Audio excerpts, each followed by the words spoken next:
This is a Sir Jess Ian audio chapter sample of The Sea Captain's Wife, part of the Sturleys of Oakland Park selection of books, copyright 2010 by Sir Jess. Visit the blog www.sirjessian.wordpress.com. Chapter 1. Sir Thomas drew the spyglass away from his face and closed it. 100 miles from Dover, the early morning mist dampened his sea cloak. His Majesty's ship of war Romulus continued towards England. Her great expanse of sail filled with wind, while on the quarterdeck Sir Thomas, master and commander of the vessel, brooded. It was late October 1805, and Sir Thomas, like all the rest of the men who had served under Lord Nelson, felt a deep pain for the hero of the Nile and 100 other battles lay dead preserved in a brandy barrel en route to England. Ahead of HMS Romulus, Sir Thomas could just make out the form of HMS Victory, Nelson's last command, plowing through the cold ocean, carrying the mortal remains of the great sea lord home to an England which had yet to learn of the death of the hero fallen in Cape Trafalgar's battle. Sir Thomas had always looked to Nelson for guidance, for although he was older than Nelson, he knew that the young admiral had the strength and the knowledge to bring home a victory when pressed to do so. It was not that Sir Thomas had known the man intimately, in fact they had seldom spoken man to man, but Nelson had a way of making every man in the fleet believe and feel that he was on an intimate basis with him. For Nelson had a way of showing that he cared for those under his command. Indeed, he could have written the textbook on the art of naval warfare. For it was Nelson's way to drill the ship's crew in gunnery until he was satisfied. It took many hours of sweating and groaning before Nelson was happy with the gunnery practice.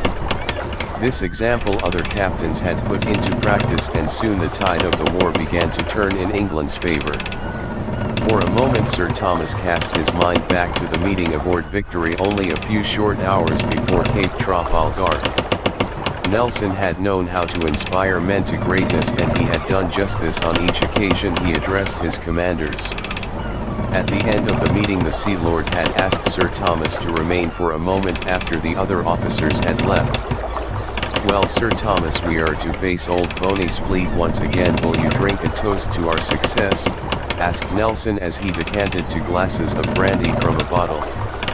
"Indeed, may the enemy fail in all their attempts, and pray God that he keep us and preserve you, for the fleet needs you right now," replied Sir Thomas. "Indeed, a happy sentiment. I however hope that we will carry all before us, and there will be a vast amount of prize money to be had," replied Nelson. "To a safe harbor and a treasure trove of prize money," remarked Sir Thomas as he lifted his glass high towards the light. Now Sir Thomas smiled at the memory how happy they had been when they had parted company for the last time. Lord Nelson had taken his hand and held it for a lingering moment, the great Sea Lord and the captain, old friends, exchanging a brief moment of brotherhood. Nelson was good at that. Now he lay dead, never more to inspire men, but his deeds and the memory of the man would long live on, in the service of which he was so proud. Sir Thomas shivered for a moment in the cold pre-dawn damp ahead. He could just make out the tall sails of Victory as they dipped and rose with the swell of the ocean.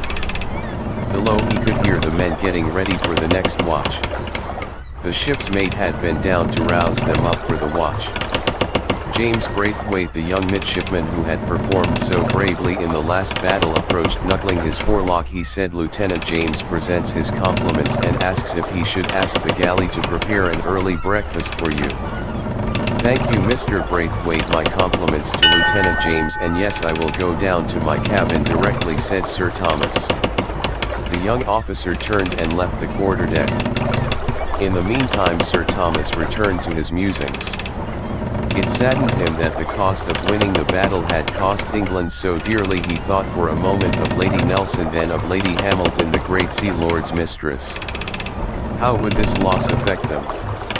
Then he thought of every home in old England where a son, a father, a husband, a brother had been lost to Boney Sword. How different it would have been if the war had not been so long fought. Boys snatched out of the schoolyards, farmers and laborers from their toil to fight in far-off corners of Europe. How he hated war.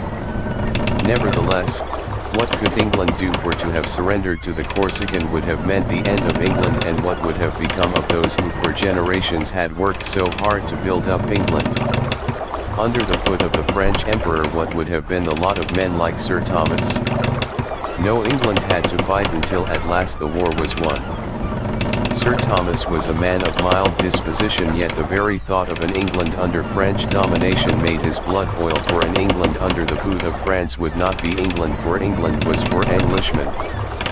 His mind turned to his wife and their children. Of course he would give his all to protect his family, and if it meant dying in the service of the nation, then so be it. He was an Englishman, and that was what Englishmen did. They did their duty to God and country.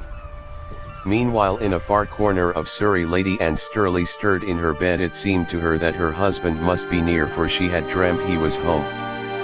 This concludes the first chapter of The Sea Captain's Wife. If you have enjoyed this audio production, support the author by purchasing one of the books or donating to the author's PayPal account.